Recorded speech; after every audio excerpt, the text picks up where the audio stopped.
আজরাইল আল্লাহ তাআলাকে ডাক দিয়ে বলবেন, গো আল্লাহ,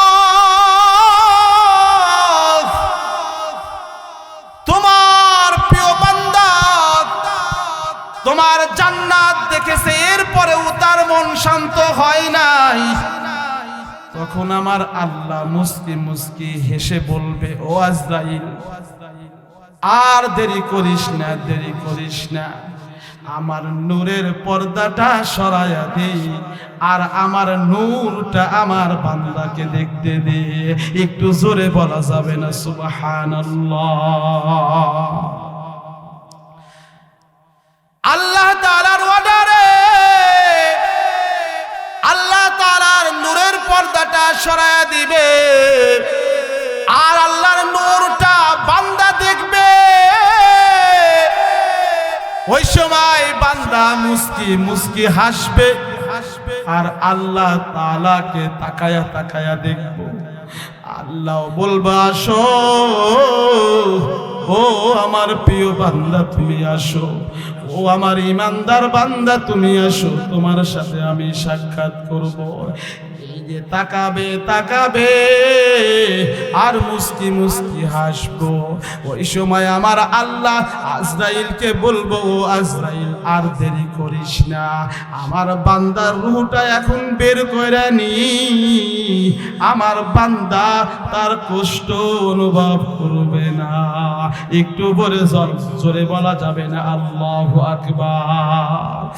ওই সময় আল্লাহ তাআলার প্রিয় বান্দার রূহটা বের করে নিবে, আর জান্নাতের রুমাল দ্বারা বেষ্টন করিয়া আরশে আজিমে আমার মাওলার কাছে নিয়ে যাবে।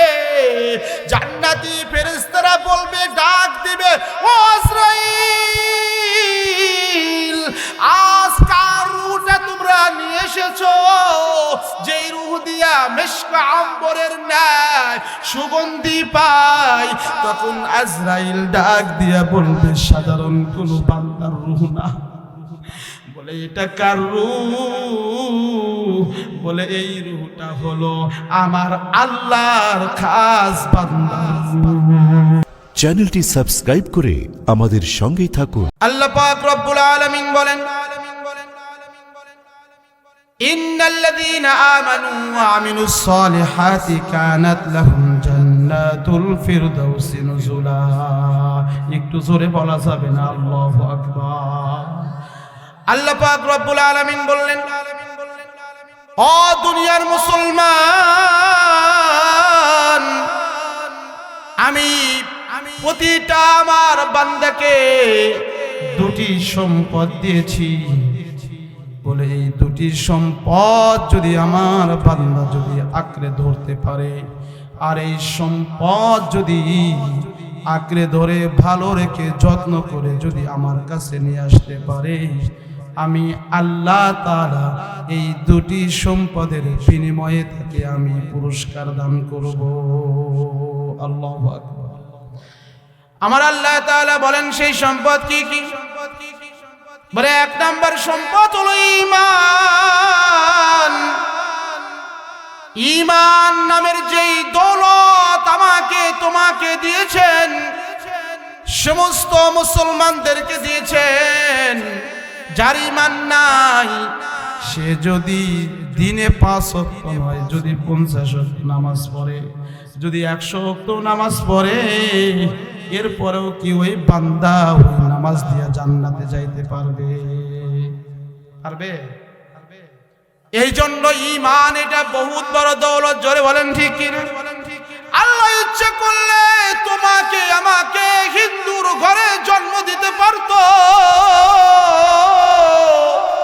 আল্লাহ ইচ্ছে করলে খ্রিস্টানের ঘরে তোমাকে আমাকে জন্ম দিতে পারত। আল্লাহ ইচ্ছে করলে বেঈমান, যার ঈমান নাই, নাস্তিকের ঘরে জন্ম দিতে পারত, কিন্তু আল্লাহ দেয় নাই। আল্লাহ তোমাকে আমাকে জন্ম দিয়েছে আমার প্রাণ প্রিয় দ্বীনে ইসলাম। ইসলাম মানে এমন মুসলমানের ঘরে। একটু জোরে বলা যাবে না সুবহানাল্লাহ? এই জন্য আমরা ঈমান পেয়েছি। ঈমান পেয়েছি। ঈমান টাকা দিয়ে কেনা যায় না। দুনিয়ায় আপনার কোটি কোটি টাকা আছে, হাজার হাজার গাড়ি বাড়ি আছে, শত শত বিঘা জমি আছে, কিন্তু আপনার ঈমান নাই। আপনি টাকা দিয়ে ঈমান কিনতে পারবেন না। আমার আল্লাহ তাআলা বলেন ওই ব্যক্তি তো ঈমান ওয়ালা হবে, ওই ব্যক্তি তো আমি আল্লাহ তাআলাকে বিশ্বাস করবে, হেদায়েত প্রাপ্ত হবে, যেই ব্যক্তিকে আমি আল্লাহ পছন্দ করি। আল্লাহু আকবার। আল্লাহ তাআলা কোরআনের ভিতরে বলেন, ইন্নাকা লা তাহদি মান আহবাবতা ওয়ালাকিন্নাল্লাহা ইয়াহদি মান ইয়াশা। আল্লাহু আকবার। আমার আল্লাহ তাআলা মুসলমান জাতিকে ডাক দিয়ে বলেন, ও মুসলমান, একটু কান দিয়ে শোনো, দিল দিয়ে তোমরা বুঝো। আমি আল্লাহ তাআলা দুনিয়ার ভিতরে যাকে ইচ্ছা তাকে হিদায়াত দান করি। আমি আল্লাহ তাআলা যাকে পছন্দ করি না, আমি তাকে হেদায়েতের আলো আমি তাকে দেই না। এর মানে এটাই বোঝা যায় যে আল্লাহ আমাদেরকে মহব্বত করেন। জোরে বলেন ঠিক কিনা? আল্লাহ আমাদেরকে ভালোবাসেন। এই জন্য আমরা মুসলমানের ঘরে জন্ম নিয়েছি, ঈমান নামের দৌলত আমরা পেয়েছি। ঈমান যার নাই তার দুনিয়াতে হয়তো টাকা পয়সা আছে, দুনিয়াতে মূল্য আছে, কবরের জগতে আখিরের জগতে কোনো মূল্য নাই। একটু জোরে বলতে হবে ঠিক কিনা? এই জন্য আমার মাওলা ডাক দিয়া কয়, ও মুসলমান, আমি তোমাদেরকে দুটি সম্পদের কথা বলে দিয়েছি। দুটি সম্পদ আমি তোমাদেরকে দিয়েছি। এই দুটি সম্পদ যদি তোমরা অর্জন করতে পারো, আমি আল্লাহ তাআলা তোমাদের পুরস্কার দিব। বলে এমন পুরস্কার দিব যেই পুরস্কারের কথা তুমি জীবনে শোনো নাই, কল্পনাও করো না। বলে এমন পুরস্কার আমি তোমাকে দেব, তুমি আশ্চর্য হয়ে যাইবা। তখন তুমি আল্লাহ তাআলাকে ডাক দিয়া বলগাম, মাওলা। ওই সময় ডাক দিয়া তুমি মাওলাকে বলবা, মাওলা, এমন পুরস্কার তুমি দিলা, এই পুরস্কারের কথা তো আমি জীবনে কল্পনাও করি নাই, জীবনে আমি অনুভবও আমি করি নাই। এই জন্য আমাদের এই দুটি সম্পদ যে মালিক হয়েছি, এই দুটি সম্পদ আমাদেরকে যত্ন করে আঁকড়ে ধরে রাখার দরকার আছে না? না। এক নাম্বার বলেছিলাম ঈমান নামের দৌলত তোমাকে দিয়েছি।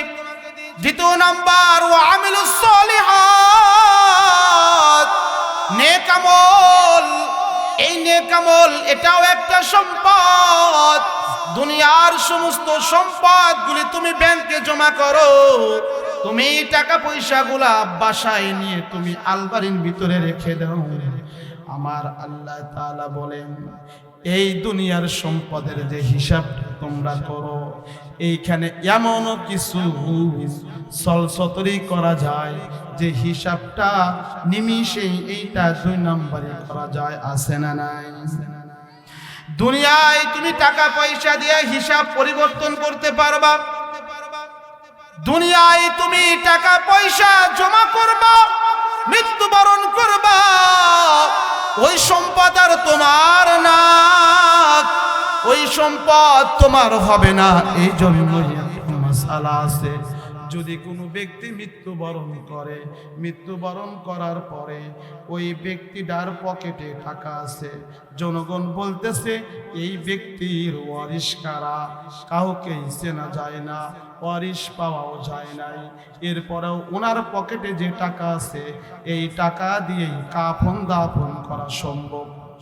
এমন টাকা আছে যেই টাকা দিয়ে কাফন করা যাবে, কাপড় ক্রয় করা যাবে, কিন্তু মাসআলা বলে যে ওই টাকা দিয়ে তার ওয়ারিসদের অনুমতি ছাড়া ওই টাকা দিয়ে কাফন দাফন করা যাবে না। কারণ কি? বলে যিনি মারা গেছেন ওই টাকা আর তার না।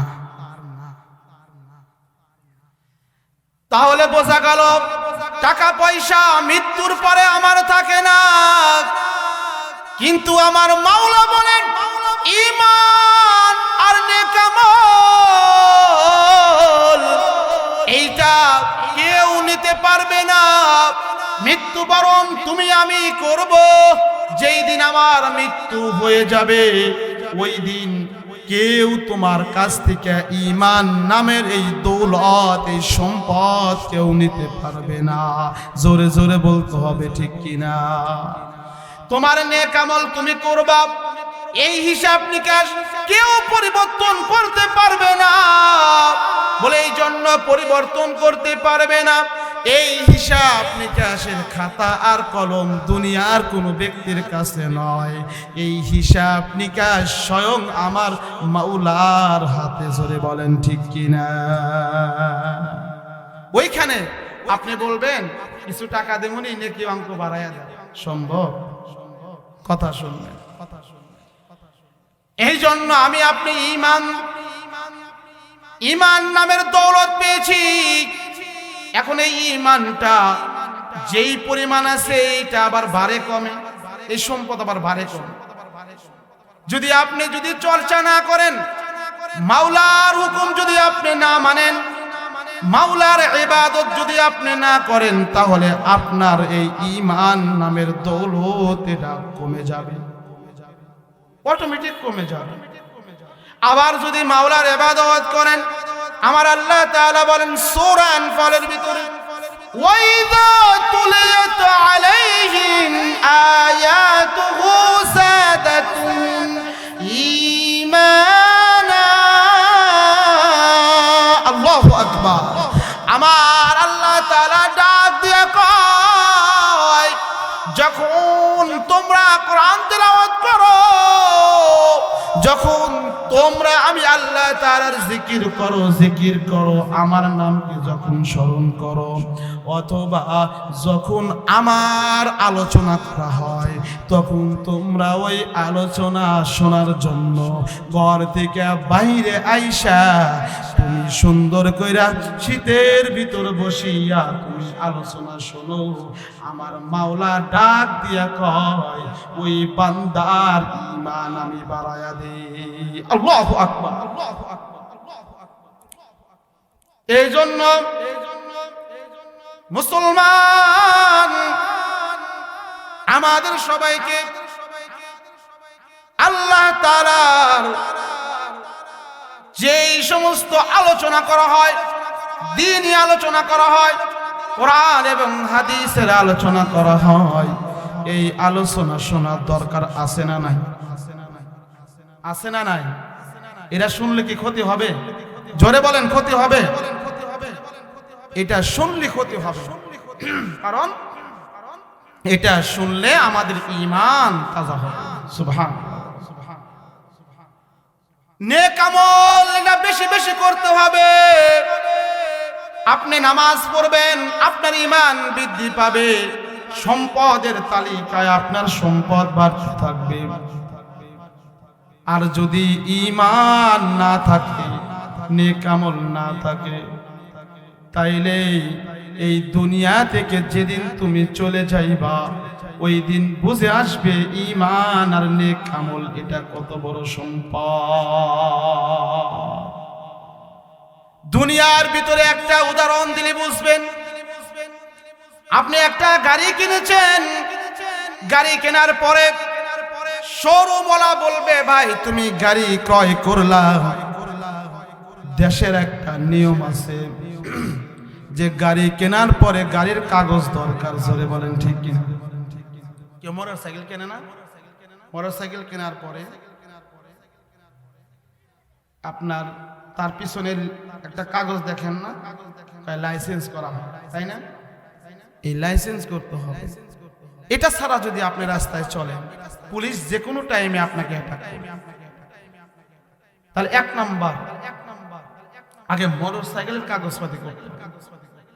2 নাম্বার, আপনি যে চালাইবেন আপনার একটা কাগজ লাগবে। তাহলে কাগজ কয়টা হইল?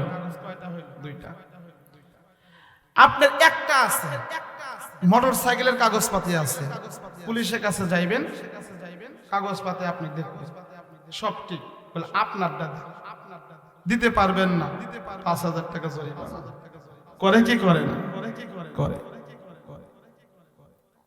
ওইরকম ভাবে আপনি ঈমান আছে, নেক আমল নাই, আপনি ফাঁকা।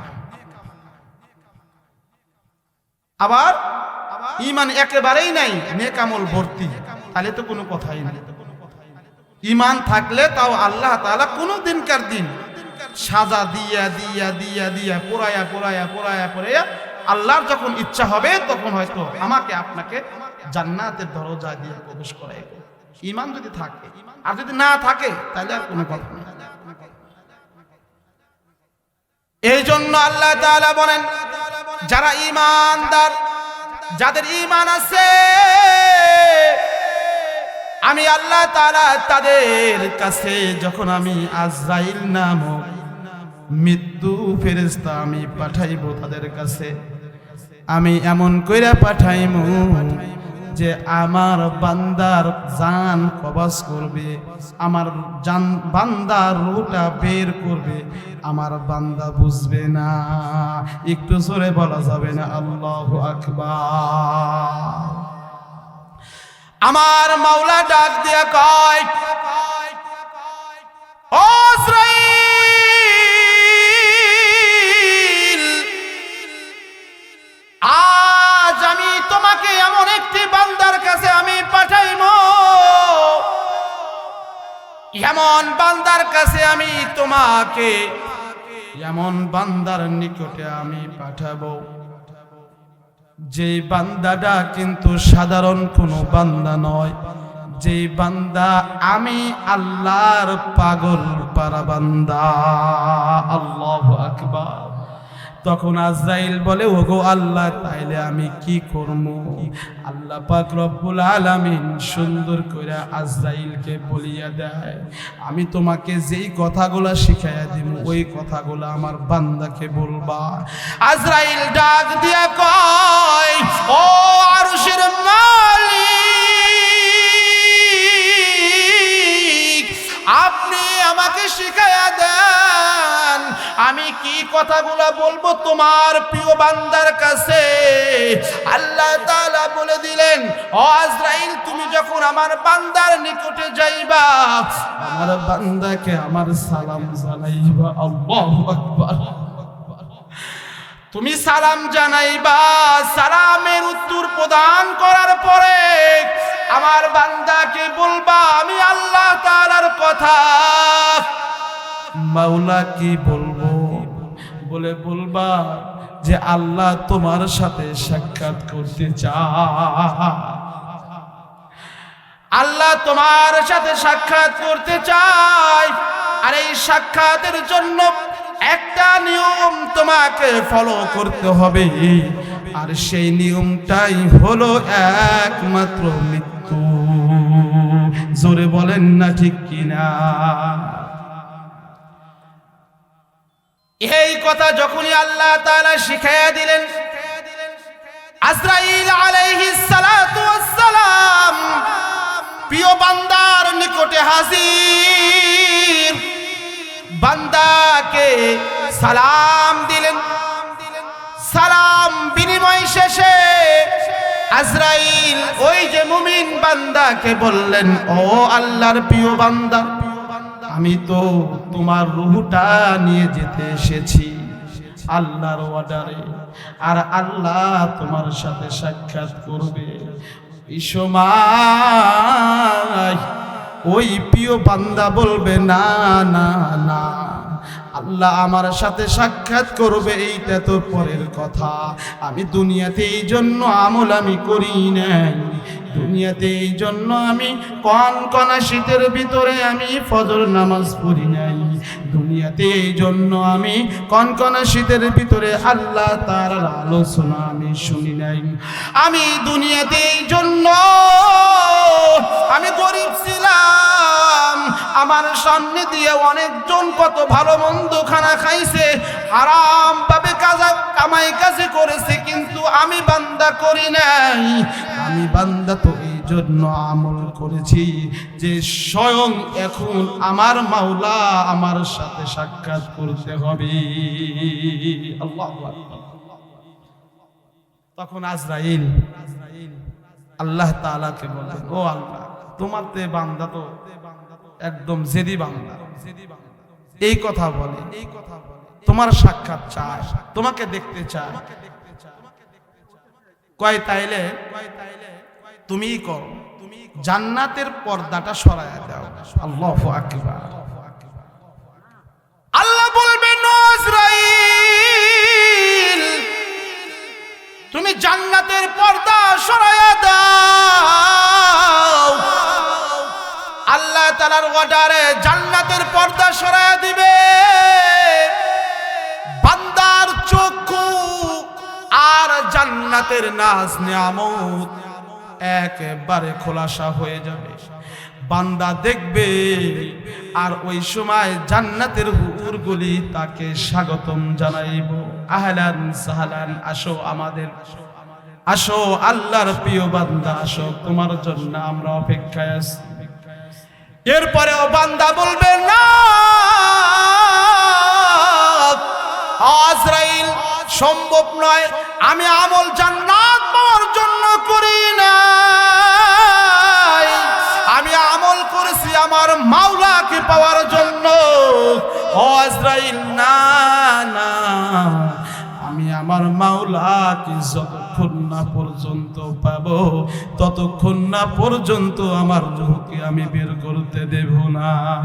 একটু জোরে বলা যাবে না আল্লাহু আকবার। আজরাইল আল্লাহ তাআলাকে ডাক দিয়ে বলবেন, গো আল্লাহ,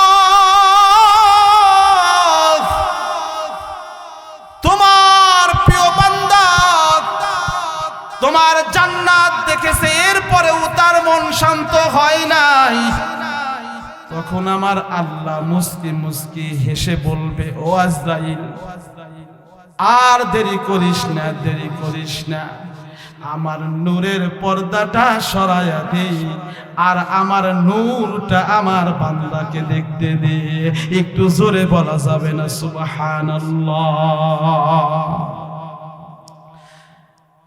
আল্লাহ তাআলার অর্ডারে আল্লাহ তাআলার নূরের পর্দাটা সরায়া দিবে, আর আল্লাহর নূরটা বান্দা দেখবে।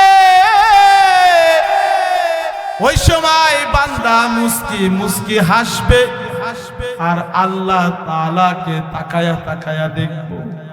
আল্লাহ বলবা, আসো,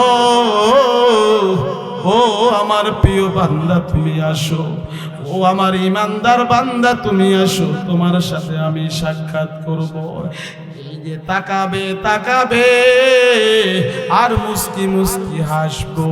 ওই সময় আমার আল্লাহ আজরাইলকে বলবো, ও আজরাইল, আর দেরি করিস না, আমার বান্দার রূহটা এখন বের করে নি, আমার বান্দা তার কষ্ট অনুভব করবে না।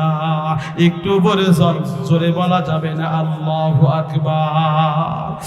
ওই সময় আল্লাহ তাআলার প্রিয় বান্দার রূহটা বের করে নিবে, আর জান্নাতের রুমাল দ্বারা বেষ্টন করিয়া আরশে আজিমে আমার মাওলার কাছে নিয়ে যাবে।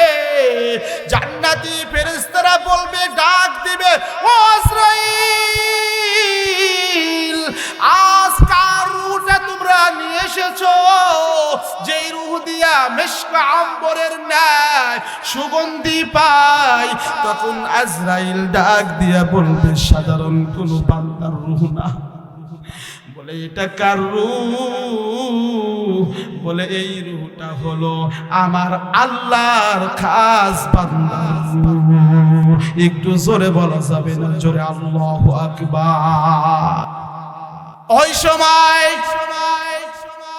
আমার আল্লাহ তাআলা তার রূহটাকে নিয়ে জান্নাতে প্রদান করবে। আর এই সাইডে সমস্ত মুমিন মুসলমানরা ওই বান্দার জন্য যখন দাফন কাফনের ব্যবস্থা করবে, দাফন কাফনের ব্যবস্থা করার পরে বান্দাকে যখন কবরের জগতে যখন নিয়ে যাবে, কবরের জগতে রেখে আসবে, রেখে আসার পরে আমার আল্লাহ তাআলা ওই কবরের ভিতরে দুইজন ফেরেশতা প্রেরণ করবেন। একটু জোরে বলেন কয়জন? দুইজন ফেরেশতা প্রেরণ করবেন। ফেরেশতা আসবে, আল্লাহ তাআলা বলবেন ও রূহ, আবার রূহটা ওই বান্দার ভিতরে সঞ্চালন করে দিবে, আবার দিয়ে দিবে, বান্দা দাঁড়িয়ে যাবে আল্লাহ তাআলার হুকুমে।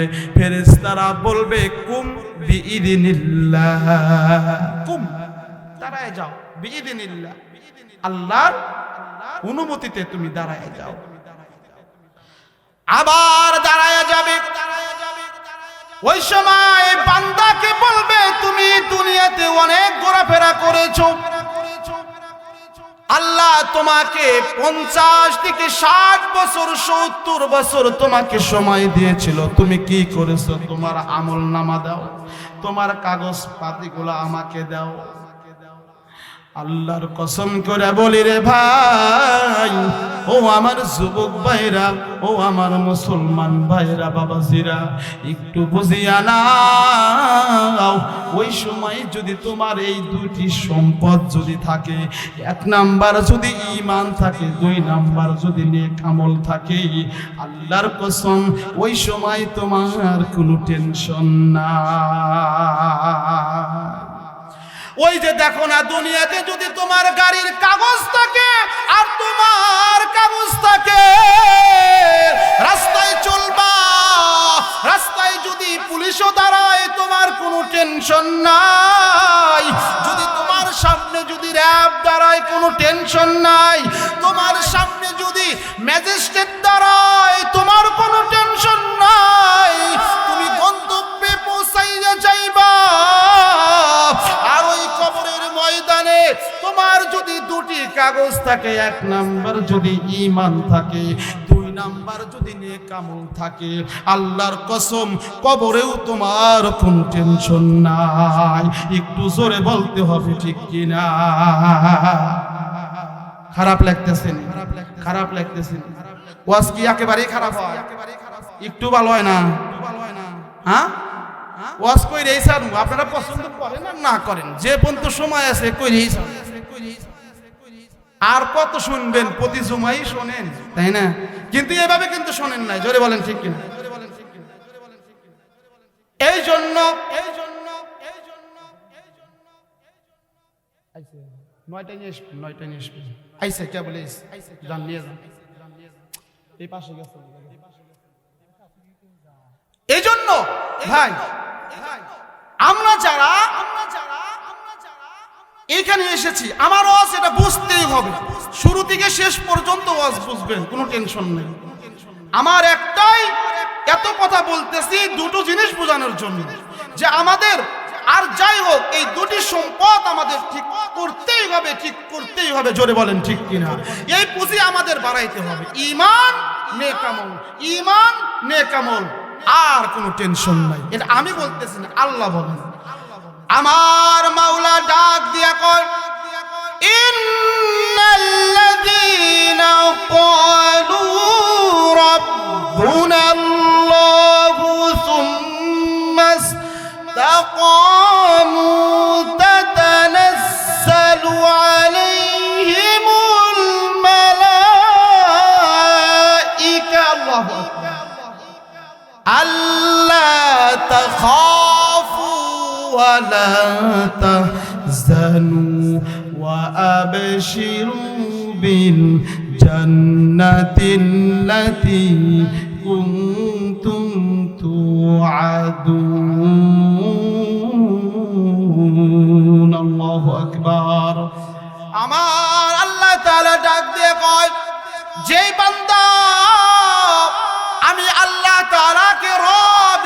মেনে নিয়েছেন, যে বান্দা স্বীকার করেছে যে আমাদের পালন কর্তা আল্লাহ, আমাদের রব আল্লাহ, আমাদের রিজিক দেয় আল্লাহ, ওই বান্দার জন্য আমি আল্লাহ তাআলা সুসংবাদ দিলাম, ওই বান্দা কবরে যাবে আল্লাহ তাখাফু, সুবহানাল্লাহ, ওয়ালা তাহজানু, কয় আল্লাহ তাখাফু, তার কোনো ভয় নাই। আচ্ছা বলেন তো, একজন ব্যক্তি আমার কাছে আসছে, আসার পরে রাত্রি হয়ে গেছে, তখন আমি বললাম যে রাত্রি হয়ে গেছে, ব্যক্তি বলতেছে আমার ভয় করে। তখন আমি বললাম ঠিক আছে, আমি যে কোনো উপায় হোক তোমাকে আমি বিদায় করছি, তোমার কোনো ভয় নাই। এই কথা বললেই কিন্তু হয়ে যায় যে তোমার ভয় নাই মানে কি, তুমি শান্ত হও আর তোমার কোনো বিপদ নাই, যদি বলেন ঠিক কিনা। কিন্তু আল্লাহ দেখেন দুইবার কইছে, কি কইছে? এক নাম্বার কইছে আল্লাহ তাখাফু, ও বান্দা তোমার কোনো ভয় নাই। এই কথা বলেই তো শেষ। ভয় নাই মানে কি, আল্লাহ আমার সাথে আছে, যদি বলেন ঠিক কিনা। কিন্তু আল্লাহ তা না বলে আরেকটা কথা বলছে, কি? ওয়ালা তাহজানু, তোমার তো ভয় নাই, নাই কে, এবং তোমার কোনো টেনশনও নাই। আল্লাহু আকবার। এই জন্য কবরে যখন নামানো হলো, কবর থেকে দাফন কাপন করে যখন শেষ করে সবাই চলে আইছে, মুনকার নাকির ফেরেশতা চলে আইছে, এসে আল্লাহ তাআলার অনুমতি তাকে বললেন কুম বিইذনিল্লাহ, তুমি দাঁড়ায় যাও। আবার দাঁড়ায় গেছে, তাকে প্রশ্ন করলো তুমি দুনিয়াতে এতদিন তুমি অনেক চলাফেরা করেছো, তোমাকে অনেক দিন হায়াত দেওয়া হয়েছিল, তুমি এই হায়াতের জীবনে তুমি দুনিয়াতে আল্লাহর কি গোলামি করেছো? এই আমলনামা তুমি আপনি যদি ঈমানদার হন, নেক আমলকারী যদি হন, তাহলে আপনার কোনো টেনশন নাই, যেমনি চাইবো সাথে সাথে আপনি বের করে দিবেন, এটা আমার ঈমান, এটা আমার আমলনামা, জোরে বলেন ঠিক কিনা। আর যদি না থাকে তখন থতমত হয়ে যাইবেন, তখন দিতে পারবেন না। ওই সময় তোমাকে আমাকে তিনটি প্রশ্ন করা হবে। এক নাম্বার প্রশ্ন করা হবে আমার আল্লাহ তাআলাকে, মান রব্বুকা। এই প্রশ্ন যে করা হবে এটা কি বিশ্বাস হয়? বিশ্বাস হয়, এটার নামই ঈমান। এক নাম্বার প্রশ্ন করবে মান রব্বুকা, তোমার রবকে। ওই সময় বান্দা ঈমানদার যদি হন, ঈমানদার বান্দা মুস্কি মুস্কি হাসি দেবে আর বলবে এই ফেরেশতা তুই কাকে জিজ্ঞাসা করস? আমার রবকে। আমি যেই বান্দা দুনিয়াতে কত কষ্ট করেছি, যেই বান্দা আমি দুনিয়াতে আল্লাহর হুকুম আমি ছাড়ি নাই, আমি ওই বান্দা, যেই বান্দা এত কষ্ট করেছি,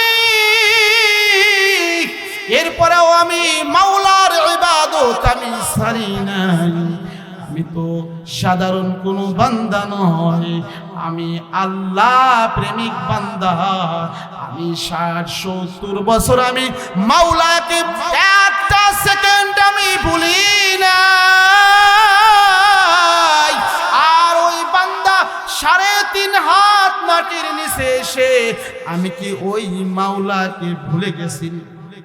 উল্টা আরো ঝাড়ি দিবে। তখন ফেরেশতারা বলবে না, আমরা এটা শুনতেও চাই না, বুঝতেও চাই না, তুমি সরাসরি বলো মান রব্বুকা, তোমার রবকে। কিন্তু তুমি ঈমানদার বান্দা, আমার আল্লাহ তাআলা তোমার জবান দিয়ে বের করে দিবে রব্বি আল্লাহ। আল্লাহু আকবার। ওই সময় আমার বান্দা বলবেন ও ফেরেশতারা তোমরা শোনো, রব্বি আল্লাহ, আমার রব, আমার আল্লাহ। ফেরেশতারা দ্বিতীয় প্রশ্ন করবে ও বান্দা মা দিনুকা, তোমার দিন কি? সময় বান্দা, মুমিন বান্দা চিৎকার করে বলবো দীনিয়াল ইসলাম। আল্লাহু আকবার। ফেরেশতারা আবারও জিজ্ঞাসা করবে, 3 নাম্বার প্রশ্ন করবে মান নাবিয়ুকা, তোমার নবীকে ওয়ামান হাদার রাজুলুল্লাযী বুইসা ফীকুম, এই যে এই লোকটিকে তোমরা কি চেননি? আল্লাহর পয়গাম্বার তখন সরাসরি দেখা দিবে, সুবহানাল্লাহ বললেন না? কিন্তু দেখা দেওয়ার পরেও আপনি এখন শুনতেছেন যে আল্লাহর পয়গাম্বার দেখা দিবে। আপনি এখন শুনতেছেন যে যদি ফেরেশতারা জিজ্ঞাসা করে মান রব্বুকা, এর উত্তর কি হবে? রব্বি আল্লাহ। মা দীনুকা, এর অ্যান্সার কি হবে? আপনি বললেন দীনি আল ইসলাম। অথচ এটা সহজ মনে করিয়েন না। কবরের ময়দানে যদি আল্লাহ যদি জবান দিয়া বের না করে, আপনি হাজার হাজার বার চেষ্টা করলেও আপনি বের করতে পারবেন না।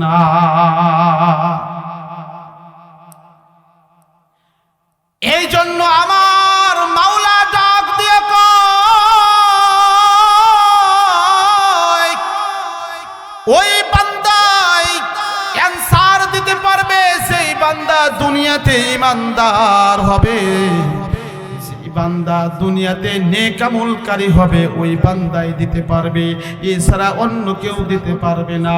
যখন ওই ব্যক্তিকে 3 নাম্বার প্রশ্ন করা হবে মান নবিয়ুকা, তোমার নবী কে, তখন ফেরেশতাদেরকে বলবে আমার নবীকে তোমরা কি শুনতে চাওনি? বলে হ্যাঁ শুনতে চাই। বলে আমার নবী তো সেই যেই নবীর জন্য কত ইচ্ছা করেছে যে আমরা মদিনাতে যাব, কিন্তু আমি গরিব ছিলাম, আমার টাকা ছিল না, চোখ দিয়ে পানি বের হইছে, আমি নবীর রওজা মোবারকটা একটু দেখব, রওজাতুল্লাহ তাহারটা একটু দেখব, কিন্তু আমি পারি না। কিন্তু ওলামায়ে কেরাম বলেছেন, নবীজি বলেছিলেন যে যদি কোনো ব্যক্তি যদি সুন্নাত হিসাবে নবীর সুন্নাত যদি দাড়ি মুবারক রাখে, তাইলে নাকি নবীজি সুপারিশ করবে, তাইলে নাকি নবীজি কবরের ময়দানে পরিচয় দিবে। এই জন্য আমি দাড়ি রেখেছিলাম, আমি টুপি পরেছিলাম, আমি 5 ওয়াক্ত নামাজ পড়েছিলাম, তার আগে আমি সুন্নাতগুলি পড়েছিলাম। এই তুমি কি শুনবানি আমার নবী কে? আমার নবী তো সেই শ্রেষ্ঠ ব্যক্তি যেই নবীজি আমাদের জন্য মক্কার জমিনে মদিনার জমিনে 3 বেলা 3 মুঠো খানা খাই নাই। নবীজি পেটে পাথর বেঁধে দিনকার দিন কষ্ট করেছে, নবীজির সামনে খাবার, কিন্তু দিনের জন্য খানা খায় নাই। ওই নবীজি তো সেই নবীজি যেই নবীজি আমাদের জন্য আজ পর্যন্ত তার চোখের পানিটা তিনি ফুরাইতে পারে নাই। একটু চিৎকার দিয়া বলা যাবে না আল্লাহু আকবার?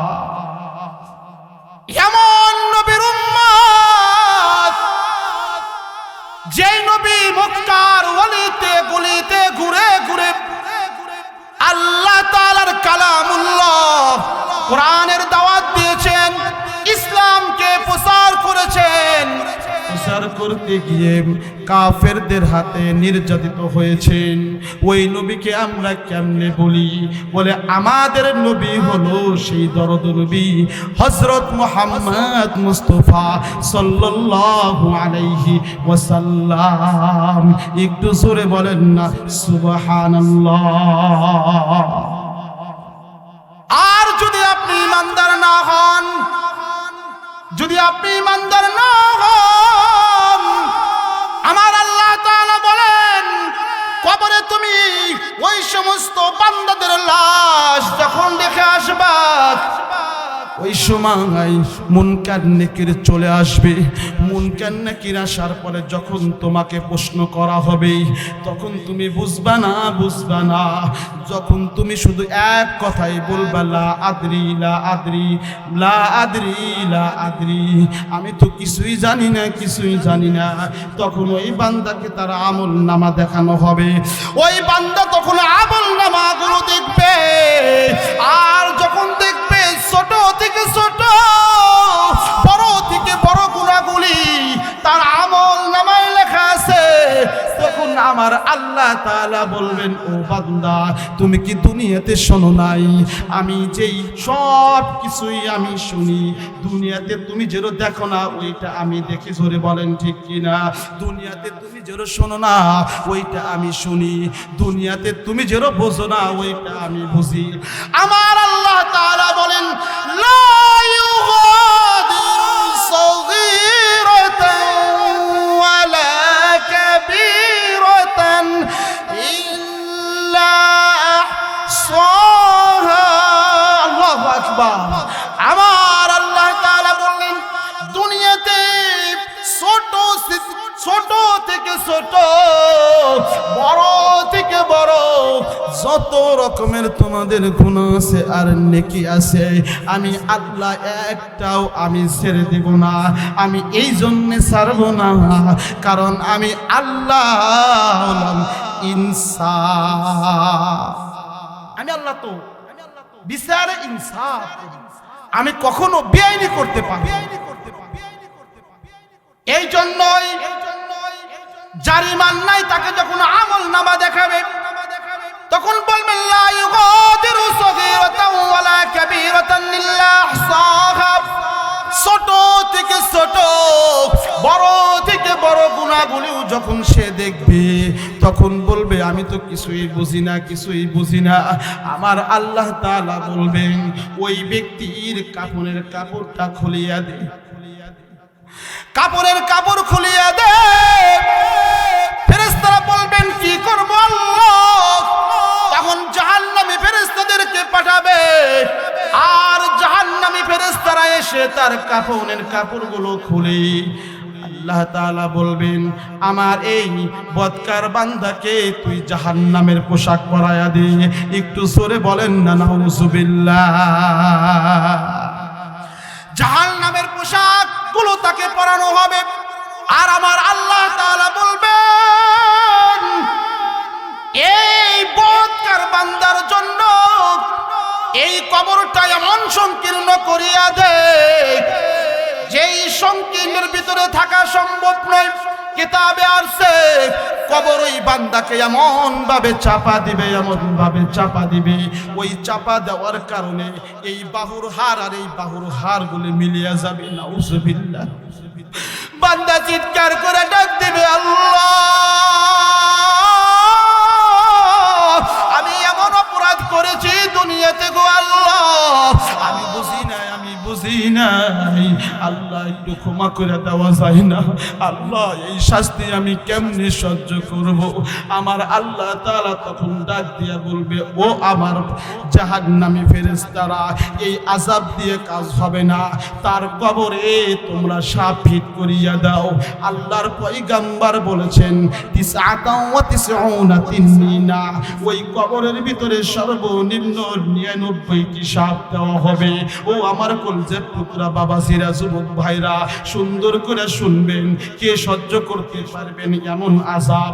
99টি সাপ তোমার কবরে দেওয়া হবে। এক একটা সাপ এমন বিষধর হবে, যদি একটা সাপের সামান্যতম নিঃশ্বাস যদি জমিনের এই ময়দানে যদি ছেড়ে দেয়, এই জমিনে কখনো সবুজ শ্যামল কোনো গাছ হবে না, এই জমিনটা বিষাক্ত হয়ে যাবে।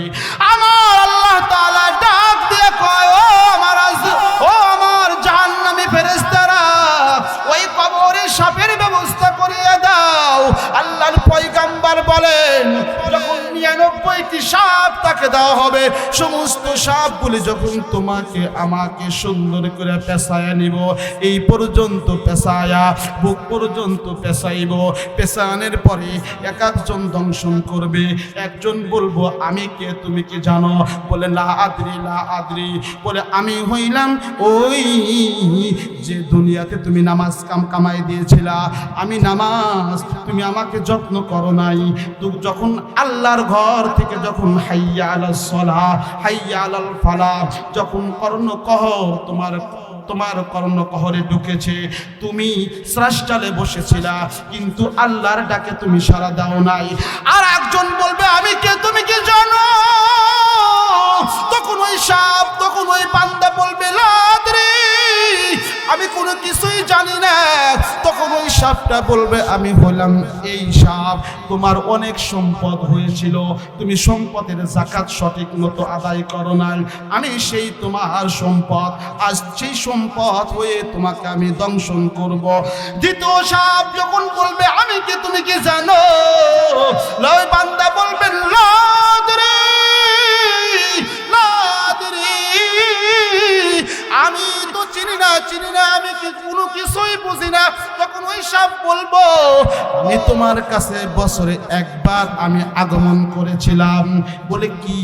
বলে আমি রোজা হয়ে তোমার কাছে আগমন করেছিলাম। বান্দা, তুমি রোজা রাখো নাই, আল্লাহর হুকুম তুমি মানো নাই, আমি হইলাম রোজা। এইভাবে দংশন করবে আল্লাহ। এই যে বিষধর সবগুলো একটা বান্দাকে দংশন করবে। নবীজি বলেন, একটা ছাগল দেওয়ার সাথে সাথে ওই মানুষটা এমন ভাবে বিষধরের কারণে, বিষের কারণে গলে যাবে, গলে পানি পানি হয়ে যাবে, 70 ফিট নিচে চলে যাবে। আল্লাহ বলবেন, আবার ওঠো, আবার দংশন করবে, আবার চলে যাবে। আল্লাহ বলবেন, আবার ওঠো। এইভাবে আমাকে আপনাকে কিয়ামত পর্যন্ত দংশন করতে থাকবে। একটু জোরে বলা যাবে না নাউজুবিল্লাহ? এই জন্য আমাদের ঈমান আর নেক আমল দরকার আছে না নাই? জোরে বলেন, দরকার আছে না নাই? ঈমান যদি না থাকে, আপনার এই বডি দিয়ে কোনো কাজে আসবে না, আপনার বডির কোনো মূল্য নাই। নেক আমল যদি না থাকে, তাহলে এই আপনার বডিতেই শাস্তি প্রদান করা হবে। দুনিয়াতে সামান্য একটু কেটে গেলে তুমি সহ্য করতে পারো না, আর আখেরে আদালতে এত বড় শাস্তি তুমি কেমনে তুমি সহ্য করবা? এই জন্য ভাই, আমরা তো এই যে ঈমান পেয়েছি, মুসলমান হয়েছি, এইটা আমরা সহজেই পেয়েছি। এইটা পাওয়ার জন্য কোনো কষ্ট হয় নাই। কিন্তু সাহাবায়ে কেরাম ঈমান পেয়েছে, সাহাবায়ে কেরাম মুসলিম হয়েছে, ইসলাম পেয়েছে, তারা অতি কষ্ট করে। জোরে বলেন ঠিক কিনা? আল্লাহর পয়গম্বরের একজন সাহাবী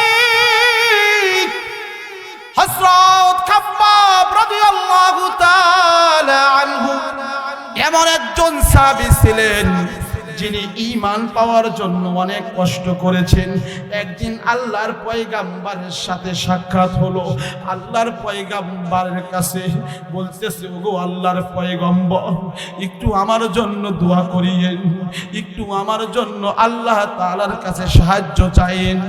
আল্লাহর পয়গম্বর বললেন, ও আমার খাব্বাব, তোমার কি হয়েছে? তোমার এত কষ্ট কেন? হযরত খাব্বাব রাদিয়াল্লাহু তাআলা আনহু বললেন, ও আমার কলজার টুকরা প্রাণ প্রিয় নবী, যদি আমার কষ্টের কথা আপনি শোনেন, আপনি সহ্য করতে পারবেন না। তখন আল্লাহর পয়গম্বর বললেন, ও আমার খাব্বাব, আমাকে একটু শোনাও, আমারও একটু জানা দরকার আছে যে আমার খাব্বাব ঈমান পাওয়ার জন্য কেমন কষ্ট করেছে। একটু জোরে বলেন না আল্লাহু আকবার। ওই সময় হযরত খাব্বাব রাদিয়াল্লাহু তাআলা আনহু বললেন, ও আল্লাহর পয়গম্বর, আমি ইসলামের যখন জাহিলি যুগ ছিল, ওই জাহিলি যুগের সময় আমি একজন গোলাম, একজন কৃতদাস ছিলাম। ওই কৃতদাস যে আমাকে কিনে নিয়েছিল, তার নাম ছিল উম্মে আনমারা। সে ছিল মক্কার একজন মুশরিক নারী। যে আমাকে কিনে নিয়েছিল, সে ছিল মক্কার একজন মুশরিক নারী। আমি তার গোলাম হয়ে গেলাম। আর আমি যে কাজ আমি করতাম, আমার কামারের কাজ আমার শেখা ছিল, আমি ওই কামারের কাজ করতাম, লোহার কাজ করতাম। আমি যখন বুঝতে পারলাম ঈমানের আলো আমার দরকার, আমার আল্লাহ যখন আমাকে হেদায়েত দিবে, আমি যখন আস্তে আস্তে বুঝতে পারলাম, এমন সময় আসলো যে আমি সমস্ত কাফেরদেরকে, আমার মুনিব উম্মে আনমারাকেও আমি প্রকাশ্যে জানিয়ে দিলাম যে আমি এই মুহূর্তে আমার ধর্ম ছেড়ে আমি ইসলাম গ্রহণ করলাম। ও পয়গম্বর, আমি প্রকাশ্যে ইসলাম গ্রহণ করার ঘোষণা দিয়ে দিলাম। এই ঘোষণার পরে উম্মে আনমারা আর মক্কার লোকদের এটা সহ্য হলো না।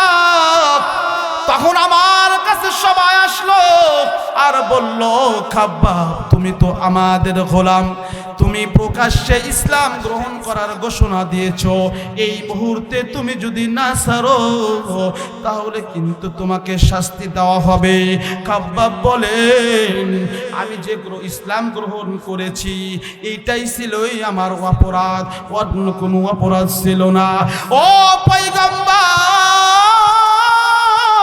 তখন আমি তাদেরকে উত্তর দিলাম, এই মক্কার সমস্ত কাফেররা, ও আমার মুনিব উম্মে আনমারা, তোমরা তোমাদের কান দিয়ে শুনিয়া লও, যে আল্লাহকে একবার আমার দিলের ভিতরে আমি নিয়েছি, যেই রবকে আমি মেনে নিয়েছি একবার, যেই মুহাম্মদকে আমি ভালোবেসেছি, আল্লাহর কসম আমি খাব্বাব আর কোনদিন আল্লাহ ছেড়ে এক পা আমি পিছপা হব না।